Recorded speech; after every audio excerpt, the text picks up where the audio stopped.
ఎడారిలో సెలయేర్లు. ఏప్రిల్ 30. అప్పుడు చూపునకు వికారమై చిక్కిపోయిన ఆ ఆవులు చూపునకు అందమై బలిసిన ఆవులను తినివేయుచుండెను.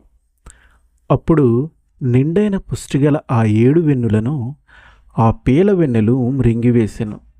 ఆదికాండము 41:4-7.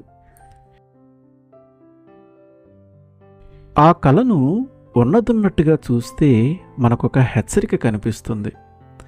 మన జీవితంలో అతి శ్రేష్టమైన సంవత్సరాలు, మంచి అనుభవాలు, సాధించిన ఘన విజయాలు, చేసిన అత్యుత్కృష్టమైన సేవ మొదలైన మంచి విషయాలను పరాజయాలు, వైఫల్యాలు, అప్రతిష్ట, దేవుని రాజ్యం పట్ల పనికిమాలినతనం మొదలైనవి మింగేసే అవకాశం ఉంది.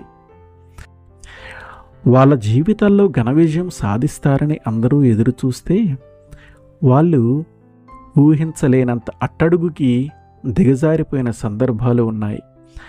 ఆలోచిస్తే బాధేస్తుంది, కానీ ఇది నిజం.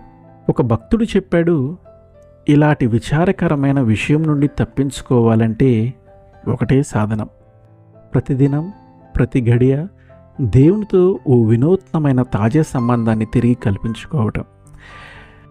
నిన్నటి నా ఘనకార్యాలు, నా గతంలోని దీవెనకరం, ఫలభరితం, జయకరం అయిన అనుభవాలు ఈ రోజున నాకేమీ లాభం కలిగించవు సరికదా. ఈనాటి పరాజయాలు వాటిని మింగివేయవచ్చు కూడా. కానీ నిన్నటి గొప్పతనం అంతా ఈరోజు నేను అంతకన్నా గొప్ప పనులను చేయటానికి ప్రేరణగా ఉండాలి. క్రీస్తుకి అంటుకట్టబడటం ద్వారానే నెలకొని ఈ వినూత్నమైన తాజా సంబంధం మాత్రమే నా జీవితంలో నుండి చిక్కిపోయిన ఆవుల్ని, పీల వెన్నుల్ని దూరంగా ఉంచగలదు. ఆమెన్.